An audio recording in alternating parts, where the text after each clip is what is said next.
could do that. All right, so. Oh, it's working. Are we good? All right.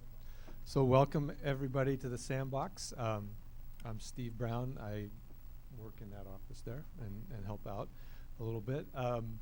Today we have brought the team from Storyline here to talk a little bit about some work they did for the Community Partners Program, which is part of College for America. So my job is to introduce College for America, for those of you who don't know it, and the Community Partners Program in specific, say a little bit about why we chose to work with Storyline, what we're hoping that they would do for us, and then Pete and his team will walk us through the work they did and the process and some of the insights they came up with. So just a quick 2-minute high-level overview of College for America and Community Partners. So about 5 years ago now, College for America was launched out of the Innovation Lab here.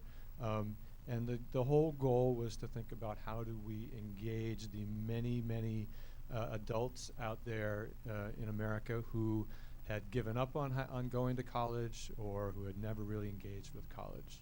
And the vision was a competency and project-based curriculum that was more flexible and more affordable and more relevant to these working adults. We originally imagined it would work something like this. An employer, so Anthem Blue Cross Blue Shield was one of our biggest employer partners.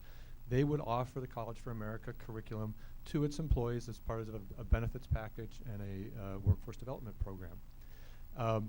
That got launched. We were in the middle of it, and then about 6 months in, right when we finished our first pilot work, we got a call from an organization called Match Education. That's a charter school network in Boston. And they said, we think that your College for America curriculum can work for our alumni who are really struggling to complete college. They were getting about 95% of their students into college, and about 45% of their students were completing, which is actually really impressive considering the student population that they were working with, but they wanted to do better. So what can we do for this other 50% of our students who aren't finishing college? They came to us with this challenge. It was not a group of students that we were thinking about supporting, but we gave it a try with them. And out of that, what we call the Community Partners Program emerged. And essentially what our partners do, like Match Education, is they provide on-the-ground support, coaching, places to study, career and job placement resources, that type of thing. On the ground in Boston, students come into their site, they get those supports, they see other students working. We provide the curriculum. Since that launch, that initial pilot, we now have 7 partners around the country and 1 partner in Rwanda, the Kepler organization in Rwanda, all working in a similar model. We're in Austin, Texas with a community partner there. We're in Los Angeles. We are in New York City, Hartford, all sorts of places. All of these organizations support low-income young adults, some of them 18 to 21, some a little bit older, but all these folks who have not had access and wouldn't normally be successful, or not traditionally, those groups aren't successful in traditional higher ed. So a year and a half in, we realized that we really needed to understand what was working, because things were working really well with these partners. So we wanted to do a deeper dive into who our students were, who were these community partner students, what were their challenges, what were their motivations. So we are enamored of and really dedicated to the design thinking process. So we realized that we needed to get in here to really empathize with our students and the community partners, understand their issues and challenges and opportunities, so that we could really start to identify opportunities for us to make the program better for them so they could be even more successful. And that's when we engaged with Storyline and Pete's team, because this is the space that they play in. They really help companies, large and small, think about their customers and their communities and how to serve them better. So with that, I'll turn it over to Pete. Thank you, Steve. Where do you want me to stand? Do you want me to stand off center? Do you want me to stand in the middle? This is probably bad. That's probably bad. All right, I won't do that. Yes, thank you very much for having us back. We've been over to the Sandbox here a few times now with all of those boards that you see in the next room, walking through the story of the student voice. And this is kind of fun because we get to talk a little bit about the story, but probably a little bit more about the process and the approach and really kind of breaking it down and getting to the why. So I'm joined by Becca Atkinson, who's also from our team. Let's see. Oh, do I need a clicky? Or can I just say next? We can give you a click. Oh, don't throw it. Don't throw it. This is basketball, and I was a righty. Okay. So I'm going to do just a little bit of background on Storyline, but hopefully kind of whip through it. But not many people around the Seacoast area know about us. We're pretty small. We're boutique. I actually personally come from the design industry, moved up here from Atlanta about 4 years ago, started the company. We're slowly expanding our roots, but I think you'll see we've actually been working in the space of very high-profile projects, such as this one here, where it's all about innovation. It's all about working with change agents and using the design thinking process. Okay, so before we get into some of the details of who Storyline is and where are we located and things like that, I really wanted to start with this slide, which sort of slots us in with, well, where do they fit? People go to our website and they say, well, is it market research? Is it design research? Is it design thinking? It's the gray space. It's this gray area, but a really great way to sort of split it up. We're here in the red. If you know surveys, we're more on the side of ethnography, which is contextual research. So it's more about getting into the environments where people live, work, and play, and really getting our eyes on what's happening in those contexts, what's going on. Structured data versus very unstructured data. Many times we are generating our understanding, a richer understanding of the problem before we look to actually solve it. So it's always dealing with unstructured data and being comfortable with ambiguity. Anytime we onboard a new client or even somebody on our team, it's how comfortable are you with ambiguity? Because when you start attaching budgets to it and timelines and things like that, you can start to get a little uncomfortable. We're not in the analytics space. We're much more on the emotional side with stories. And not to say that surveys are low touch, but we're definitely more high touch than the analytics side, because we're not only doing things remotely in terms of in-depth interviews and things like that, but we're actually shadowing people as they're on a subway, as they're consuming content on a mobile platform, and then going to their home, and then seeing what they're doing at home, and then if necessary, we'll even go out and go bowling with them to see how they might be using, say, a consumer product. And it's not necessarily market research. We sometimes have to hang out in the market research space in order to start the conversation, but really, as Steve said, we're really much more aligned with design thinking. I'm not going to go into too much detail about the design thinking process. If you're already familiar with it, awesome. Really what we are is we're on the front end of the process. As Steve said, it's all about empathy, understanding, problem definition, and then ideation. And so effectively, this is really where it nets out for us. But this is that one thing that kind of sets us apart from other folks that are sitting in that space. And it's making sure that the content, the stories, the insights, all of that stuff that we need you to empathize with, all of those challenges that we need to define and we need to ideate against, right? How many of those are sitting in a 100-page PowerPoint deck somewhere and they're collecting dust in an inbox? So we've done some work, not with consumers, but actually with employees. And it's as part of change management initiatives with companies like Philips. I've done it in the past with Blue Cross Blue Shield.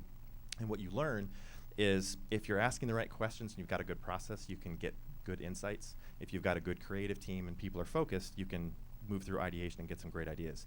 More often than not, what it comes down to is the company and the employees, and are they set up for success? It's all about employee engagement. It's all about moving that new rationale through the organization. You can have leadership sitting on top of the elephant, right? And they've got line of sight, we want to go that way. But then the employees are concerned about, listen, I got 401k, I got to get my kid to soccer practice, there's all these other things that they're up against, and we need to be able to accelerate their understanding of the challenge, because in the end, they're the ones that need to take ownership of it. So we're constantly, I mean, our brand is built around Storyline. We're constantly looking at mediums that can be disruptive to the norm, because we need our insights to stick. This is garbage in, garbage out, or it's gold in, gold out. Fortunately, companies that we're working with are saying this is absolute gold. So we're like, okay, good. we're doing the right, something right. So now diving into who actually we are. This is our little NASCAR slide of companies that we've been forming relationships with and working in the innovation space over time. Areas of project focus for us, we jump around a little bit. It started with product development. That has transcended up to customer experience as well as employee experience. We do work internationally.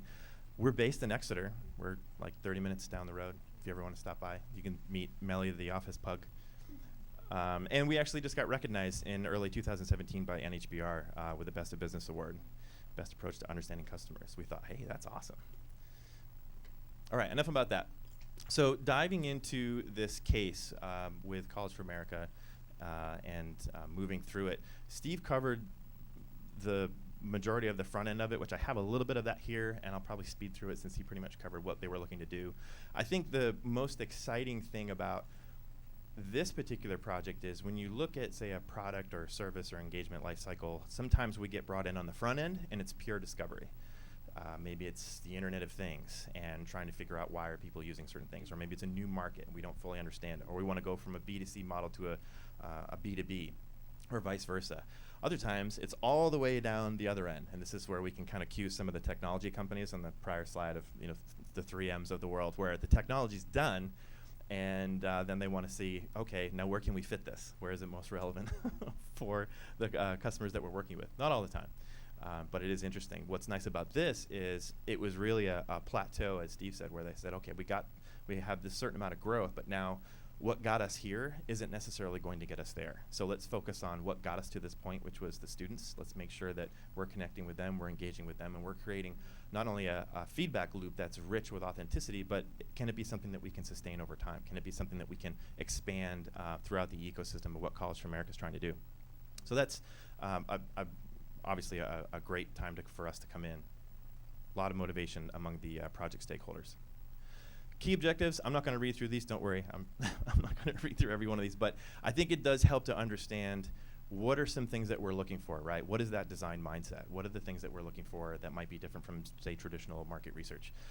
Number one, it's about actionable insights. We're not just reporting here. Everything that needs to be captured, we need to be able to do something with it. That's the whole point. Looking at revealing product, service, and related repertoires that students are engaging with. We're always doing this, whether it be in healthcare or consumer product, industrial, in this case education, financial services, whatever the product or experiences that we have been asked to look at, we cannot look only at that. We have to understand what is fundamentally breaking down in that experience, what's working, what's not, but then we really need to see what are the aspirations there, and then look outside of that box and start to talk about, well, who are they as a person? How are they living their lives? What are some other things that they're surrounding themselves with that we can gain some inspiration from? Because then it gets into something that we call design alchemy, which is, okay, if it's about, convenience is an easy one for for this project with the story. I want it easier. If it's about ease and it's about convenience, okay, but who's doing it well? Well, this person in education. No. And we'll throw down, say, a brand slide of Netflix and IKEA or NASA, things that we can really start to open up their mind. And a lot of folks will say, I can think this way. And it's like, yes, we want to unlock you. We want to understand who's doing it the best, and then help us understand specifically what are they doing so well. And then we want to be able to take that DNA when it gets to ideation and drop that in on this experience to see how disruptive we can really be. The nice thing about that is also maintains our relevance with the folks that we're interviewing. We spend a lot of time getting to the emotional context and going after those core beliefs. What are the things that are fundamentally driving attitude and behavior? We'll see that out in the next room when we swing out there.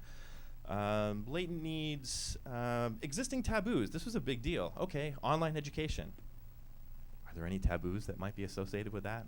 And so it was looking at, okay, what do we need to deconstruct there? If there are other taboos in people's lives, how do they overcome those taboos? How were they onboarded into other experiences? How do we unlock those moments? Student recruitment, Steve played a really big role on this particular portion of the project, which was, okay, where are these students located? You heard some of the community partners that he mentioned, like Match Beyond, identifying students that were from a variety of different segments, such as pre-enrolled students, folks that were on the front end of the process of the student journey, students that were between 0 and 60, 120 to 240, graduates, and then those that have withdrawn. There's a few other segments there that we're still interested in diving into, but that's where we started. And then looking to get a variety of age ranges, and in the end we ended up with 25 students that participated in this particular initiative. The approach, obviously we're beginning with in-depth interviews here. We want to be able to spend as much time with people as possible. Ethnography is tricky. Ethnography can be expensive because the minute you start talking about, well, I'm going to go to your house and your house and your house and your house, and you know what, we're going to go with 2 people and 3 people and 2 more people, and then we're going to bring the clients and then their friends, and before you know it, you're traveling all over the place, and the, the budget can balloon out of control. But the flip side of that is the alternative is not serving the people that are out there asking for ethnography. So that's a big thing. There's a lot of innovation going on right now, and has been for probably about the last 5 years, to say, how can we do remote ethnography? How can we make sure our stakeholders that are back at a hub like this, that they can participate in something that's going on in parts of India or in Tokyo? How can we get that done? And so there's a technological challenge that a lot of people are trying to unravel. We've got our own take on that, and why that's good or bad. If you like a little rabbit hole dive, grab me after all this, and I'm maybe happy to walk you through it. But in-depth interviews, that's what we're looking to do. Each of the discussions were tailored to each individual. What that means is we're not coming in saying, okay, these are the questions that we want to ask, and we want to go step by step by step asking those questions. It's a process of starting with something that's very open-ended and broad, and then seeing how they answer that. And it's that design mindset, right? It's understanding what are the questions we need to ask, and then starting to get answers to those. So every interview starts with one answer and slowly blossoms into this tree. And we can stand back and look at 25 folks and say, oh my gosh, these are starting to evolve into different segments. These can become personas. There's similar behaviors, similar attitudes, but you have to go through a generative process to end up where you want to end up. One of the things that we always do during the interview process is laddering. We spend a lot of time doing this. This is what gets us the content that we're known for. So when the companies are saying, this is absolute gold, this is why. It's because this is our focus. So when we enter into a conversation, we perceive that conversation to be taking place over 4 different levels. The superficial level, which is the initial floor of the conversation, moving up to an intellectual, and then emotional, and then essential. Now, focus groups and surveys can give you a lot of feedback in this space here, and there's absolutely a time and place for focus groups and surveys. We do partner with other folks when necessary to do that sort of thing, but it's usually more for validation purposes, at least in terms of the way that we work. What we're focused on is getting up to where focus groups and surveys can't go. That's this emotional and essential piece, but that's going to give us the why. If we have the why, we can be less concerned about what everybody else in the landscape is doing and focus on the end game, which is really the most important thing. So an example of how this might occur in a particular project. This is actually coming from this project for College for America. So we're talking with somebody that we called Stephen. We wanted to make sure that we left him anonymized, which is something we have to do sometimes when it's trying to protect people's identities. But we were talking with Stephen Strange, actually, Dr. Strange. You'll see his picture out here on the walls. Be like, why is there a Marvel superhero here? Fun times. So the superficial part of the conversation, he's talking about the coach. And then I went to my coach, and I was like, I might be burnt out. Very superficial. We're not going to glean anything from this point. So we want to be able to talk about, well, why is it so valuable to be able to have that coach in that moment? And we get to an intellectual level of conversation where he's talking about the coach as a means to solve a problem. I think a coach makes a big difference, especially when you get in your own head or you're psyching yourself out. And then why would that be so valuable if you have a coach that is able to help you get out of your head and help you to set you on that right track? And it gets more into an emotional level of conversation. If you need a push, the coaches are definitely the push, because some of the coaches are doing it too. A little intellectual on the front end of that quote, but then we land it with an emotional piece. So it's like you're looking at the finish line every day. And then he went on to continue on that piece. They're looking at the finish line every day, which is incredibly valuable in terms of perspective. It's not about just having a coach there that's there taking care of you, putting you under your arm. It's also, this is somebody that's going to become a role model. And then we get to this essential tier. This is really where we start to uncover the core beliefs. We start to uncover the end game. And Stephen here says, why is that so important to be able to have that sign of that this is someone who's been able to go through it? It's because this person's a human being just like me, and they made time. Or this person has a kid and is married, and they finished it. There's all different types of people here going through all different struggles. You feel like you don't really have an excuse. And then he went on to say, you have to look at yourself, and you have to realize that I can do it. Very essential level content, which is great. It's stuff like this in terms of what we do, because in the end, we're often asked to provide that North Star for an organization. Where do we need to be heading? Where do we need to be going? And it's stuff like this kind of content, that starts to become a swing boat within the organization. But once we reveal that true voice, that true customer voice, in this case, the student voice, we want to make sure that we take responsibility for it, because there's a lot that comes up in those interviews. And the danger with a lot of processes that are out there is that sometimes you can be present in an interview and you can hear only what you want to hear, or you can hear only what resonates with what you want to take action on. And the reality is some of the best stuff, some of the things that actually become the connective tissue to a real insight are the little things, the subtle things, the intangibles. So the student voice, so how do we capture that? And this dives into a little bit of process. And I'll talk about it a little bit here, but then we'll get more specific in the next room. So what we do, and this is a little bit of history behind this process. I actually began this process at a company called Altitude that's down in Somerville a long time ago. It's like 12 or 13 years ago. Another partner there and I looked at the process. And the reason that we started using the voice in particular was because we found that in moments where we were dealing with clients and we were leveraging social sciences to be that guidance, we found that it wasn't enough. And more specifically, it wasn't enough for engineers. Engineers required very specific data points. And they weren't just willing to take something at face value. And so we said, you know what, we got to take ourselves out of the equation. So if you're my generation and you remember Speed with Keanu Reeves, we're always like, we got to shoot the hostage. We got to take him out of the equation. We can take ourselves out as the third-party vendor. And so we began rooting everything in the voice of the customer. And then since I've kind of evolved the process to where it is today, where now what we're able to do is we actually go through transcripts of all the interviews. We're able to pull out verbatim quotes. And so nothing gets left behind. Everything moves into the analysis and the framework that you see in the next room. But we do want to make some sense of it. So we split the quotes into two different things. We split them into facts and then feelings. Facts basically paint a picture of what life is like today. I drive a car. I got my bachelor's degree because I watched people get hired right out of college into my position, make the same amount as I do. Very rational statement. But then we also want to capture the feelings. This is emotional content. What you see in the next room is an actionable framework for rigorously organizing emotional content and measuring it against rational content, which is awesome. It's a really fun process. And then we've got, obviously, we're masking Juan here, his real identity, and we've got demographic data that at any given time, something that we're doing next on this particular project is actually moving the analog content that you see in the next room into digital content. So that way we can start to see some projections over the course of the student journey. Let's start to filter by demographic data. Let's see where this particular group is going. Where is this particular segment spiking?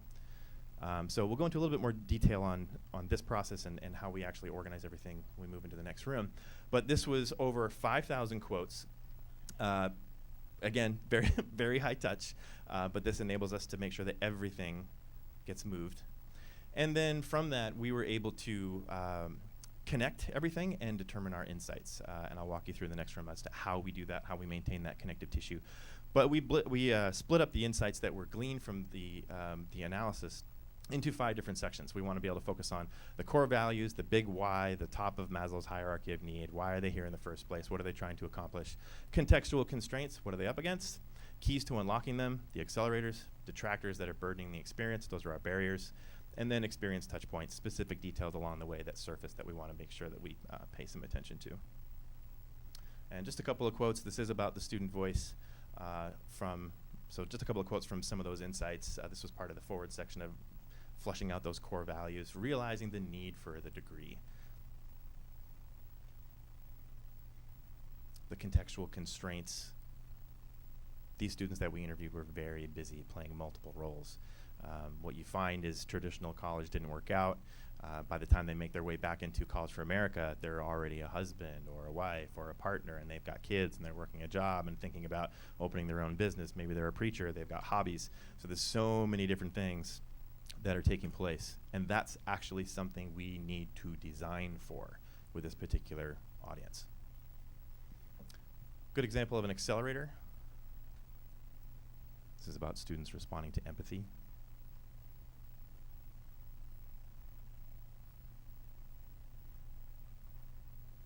And an example of a barrier, where programs like these actually draw skepticism from a lot of folks in this particular demographic. Some of them are coming from rough neighborhoods, some of them are coming from backgrounds that aren't really that great. They're looking at the study space that they can go to as part of one of those community partners, and it's about a safe space. I'm safe here. It's like, really? Are we here? Is that where we are? And we're actually trying to build up from here? But it's awesome because we also get to decide, where do we want this to go? Who does College for America want to be? Who does Southern New Hampshire University want to be in this space? And then an example of a missed opportunity.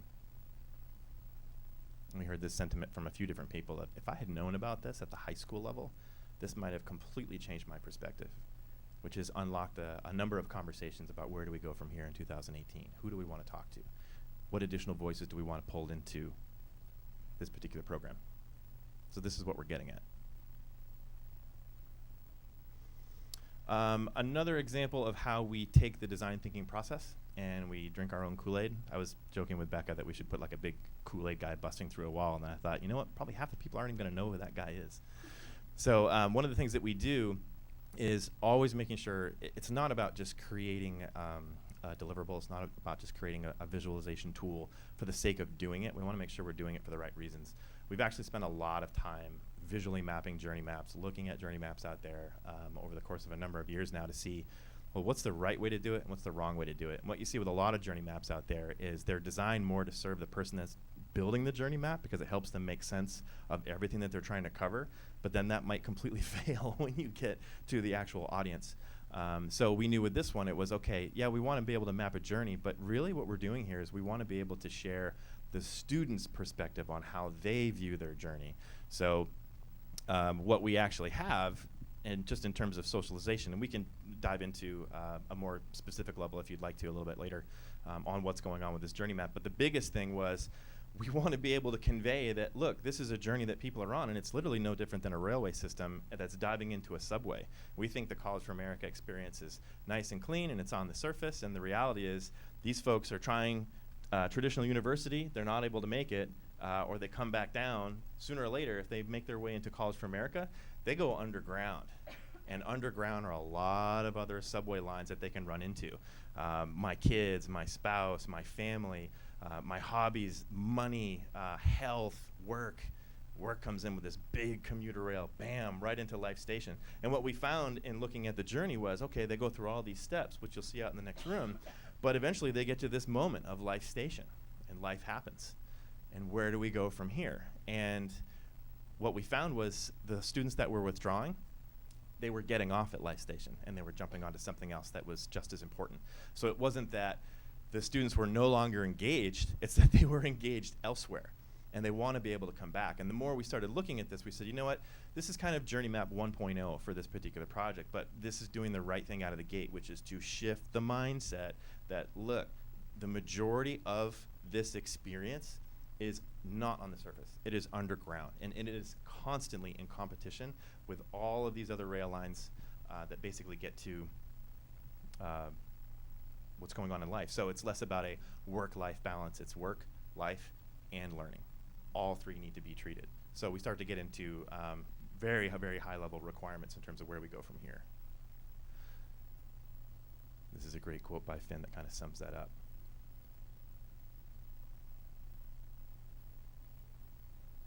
Next steps, where this project is going, we're outlining a number of work streams, moving not only to close out 2017, but for 2018 as well. There's a lot of work. But if innovation and change was easy, it would be happening like left and right. And you'd be walking into Target like, oh my God, look at that new coffee maker. It's fabulous. I never thought that they could do that. It's really hard. So we've got a lot of work ahead of us.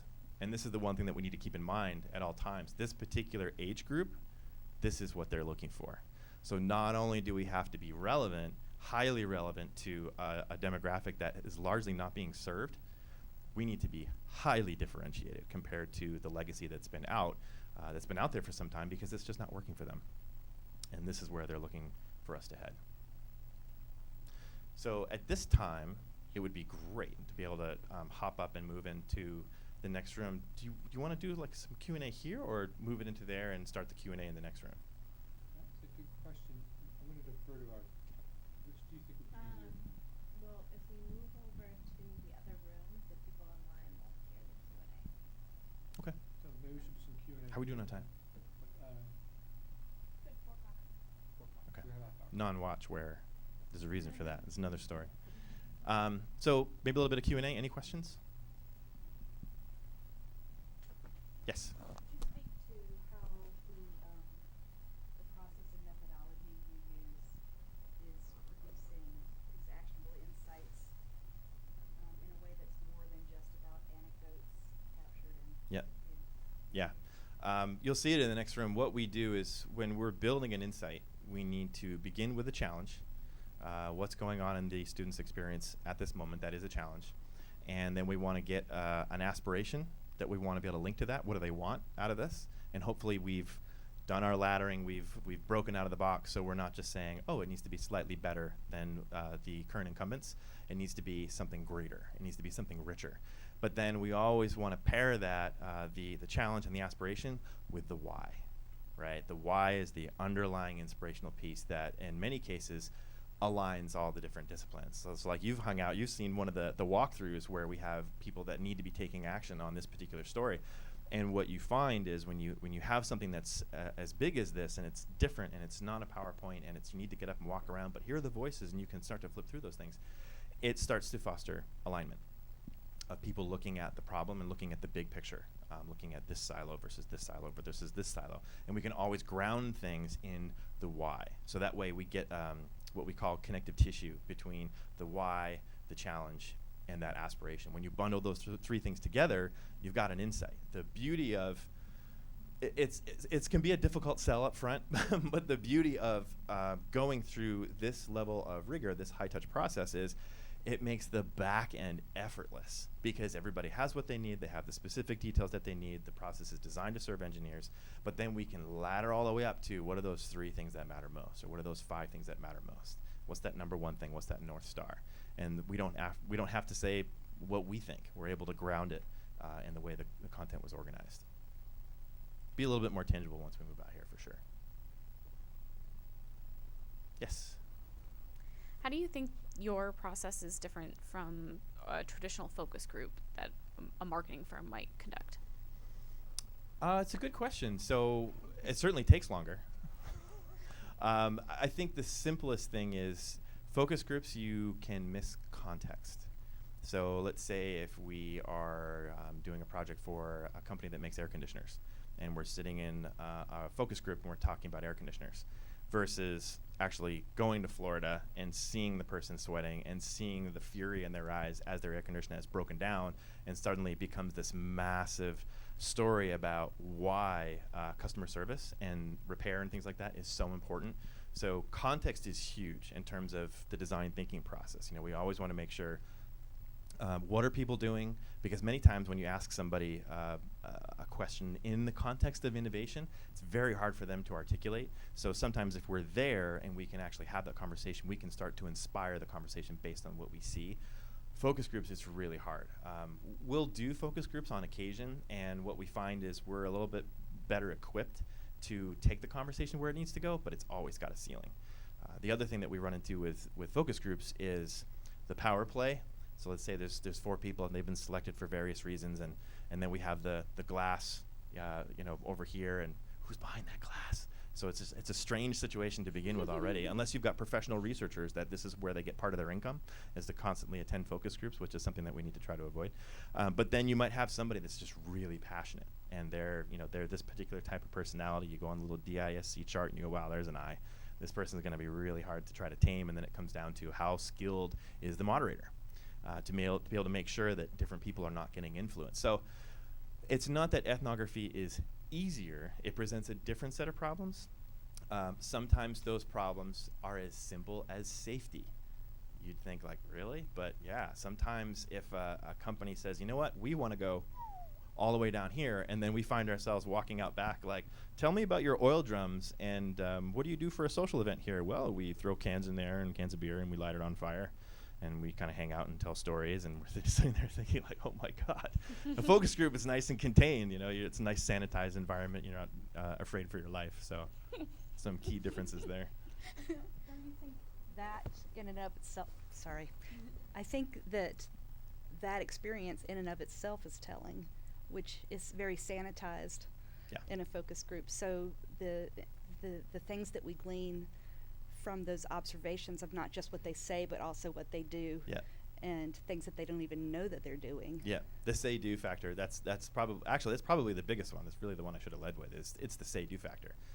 When you put people in the driver's seat, here, put a crown on your head, and you're going to play this particular role today, and you can decide what lives and what dies.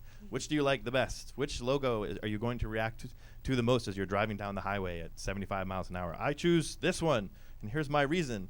And then they walk out, and then you might shadow them in a car, and it's a completely different experience. But you're taking it out of context. So these are the challenges that we face even as we onboard new clients. That if you know the adoption curve, where we've got innovators, we've got early adopters, early majority, and so on and so forth. You look at some of those brands that are on the front end here of 3M, Bose, Philips. I mean, some of those companies have been in the innovation space for some time now, so they're accustomed to this way of working. We're just now starting to see an early adopter segment start to get reveal itself, where we're getting calls and I heard about ethnography, and what is that process, and can you tell us about this, and what can we learn from that, and can you be our Sherpa and guide us? So. Yeah. I imagine life stations generated a lot of interest, a lot of discussion. I'm curious whether the opinion is that that's fully understood, or is that going to be additional research going on to cover that? So I would say the goal is to push for additional research around the life station in particular, because think of archaeology. This project on the front end was a little bit of we don't know what we don't know. And we have some dig sites that we want to be able to go after, but we know from just doing this process for many years that when you start digging, you start uncovering different things, and you start to realize that there are more dig sites. Life Station is a great example of more dig sites. But in terms of the impact, I mean, Steve, do you want to speak to that a little bit, just in terms of the impact that you've seen as far as are people viewing the challenge, people who have been socialized to this thinking, have gone through the walkthrough, have been part of this experience. Are they seeing the world differently, or is it those lenses are back down?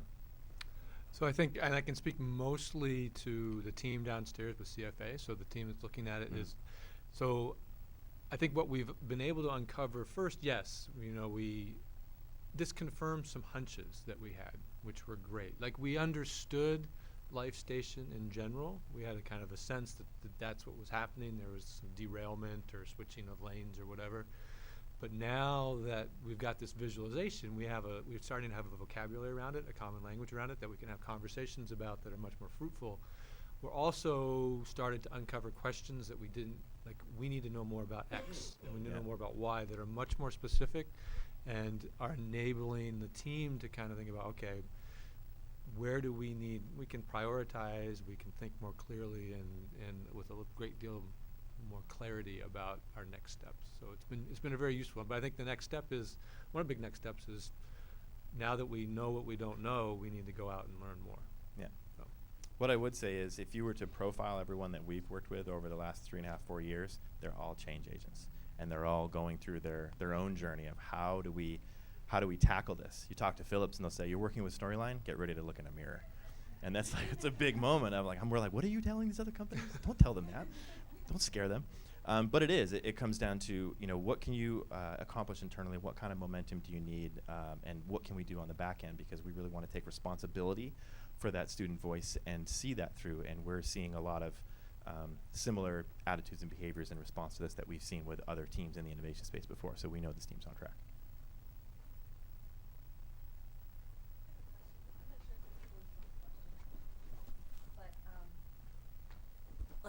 So many of us probably are here today because we want to know more about the student experience in our individual seats. So it would be great to partner with you, each of us, but we might not have the resources to do that. Is there anything that you would recommend in terms of this process kind of light? Like, we might not be able to go out into students' homes, but is there something that we could do that you think would really make a difference in terms of tapping into that ethnographic kind of place, so we can get some of these insights, if not all of them? Yep. So that's actually one of the next steps, is just the concept of taking the analog content and making it digital to increase access for a variety of different people, including the community partners. That particular micro app experience that we're developing in collaboration with Adaptation is to do a variety of different levels of socialization. So you can go right down to the roots of what was said, not only on this project but other projects to come. So we can continue layering that in there. If you want to search for keywords that are relevant to your particular area, you can dive. But we also have the ability to go very light touch and I just want to hear the story. I'm in my car. I just want to listen to a podcast of what was that particular story. To start to get me at the ground level, and then slowly I can start to immerse myself. But I think in terms of the ongoing feedback loop is another thing that we're looking at of, okay, how can this process be sustained over time where we're not having to do the ethnography, again and again and again. And the nice thing is with ethnography, when you surface up all that essential content and you get to that why, those core values aren't going to shift very dynamically from year to year to year the way certain behaviors and attitudes will, unless there's something catastrophic that happened. The last time that we saw a major shift in values that big was actually 9/11, where suddenly where we thought people were, it completely shifted into a whole nother area. So I think having that in place, and then as we're looking at those feedback loops and looking at extending this process and giving more people access to it from the ecosystem here, I would say call Yvonne, email Yvonne, and say like, hey, listen, I want to be part of this this architecture process as we start talking about it, because we need to know what we need to do for the internal audiences. Because if we don't engage as far as the ecosystem goes, we don't know where those fences end. We're failing the system, and we're not really drinking our own Kool-Aid, so to speak. Does that answer your question? That may have not been a very very well formed answer to your question. No, thank you. Okay.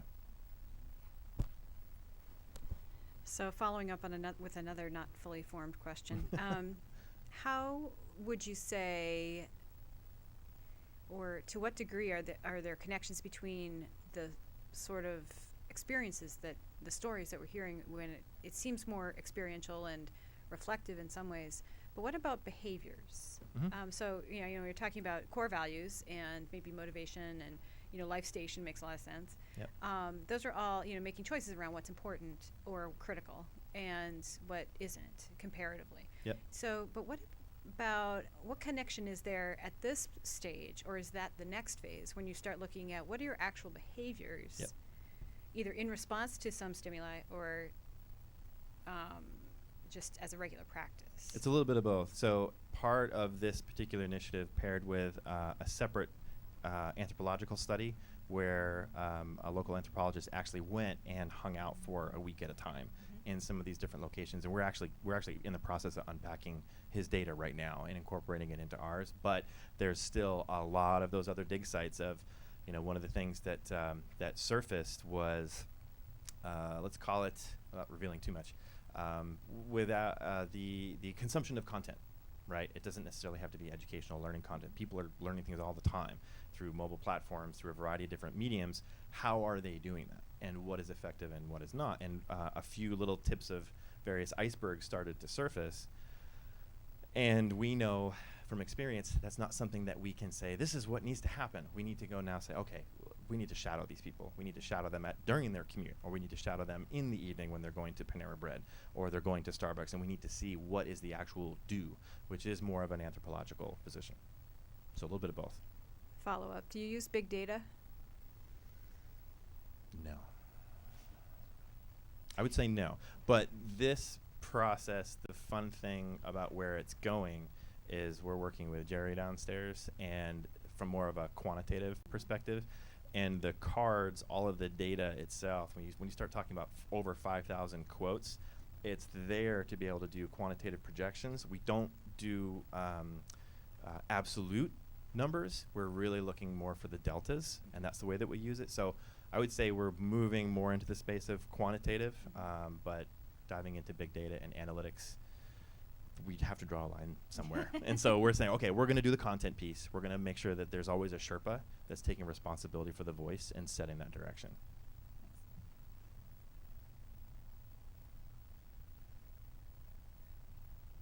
More?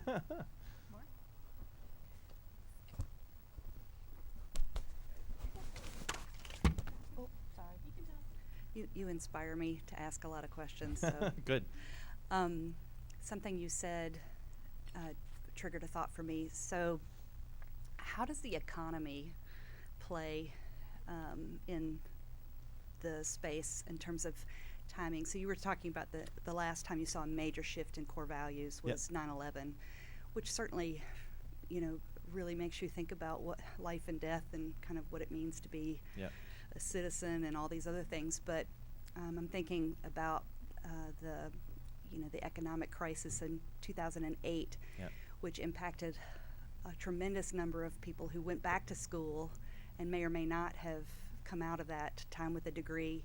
Do you see any kind of relationship?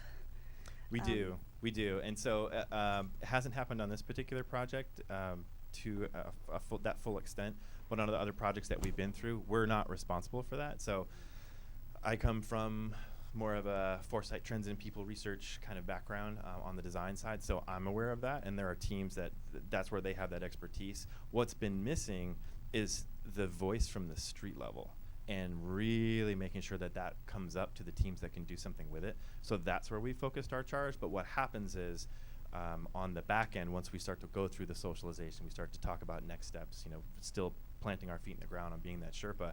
It's those teams. There's an individual or there's an actual team that comes in and goes, this makes perfect sense. This aligns with what we're seeing in terms of the trends, or it's quantitative data. This is what we're seeing in terms of the surveys. This is what we're seeing in terms of focus groups.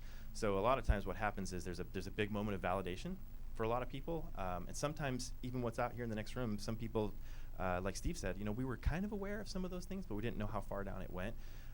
You find that people are really good at focusing in on what matters most to them, but rarely do you get to see the big picture of what all the different disciplines within an organization are actually trying to serve. So it's more of a, I would say, an alignment milestone at the end of the generation of the story, I would say. But we're very aware of it.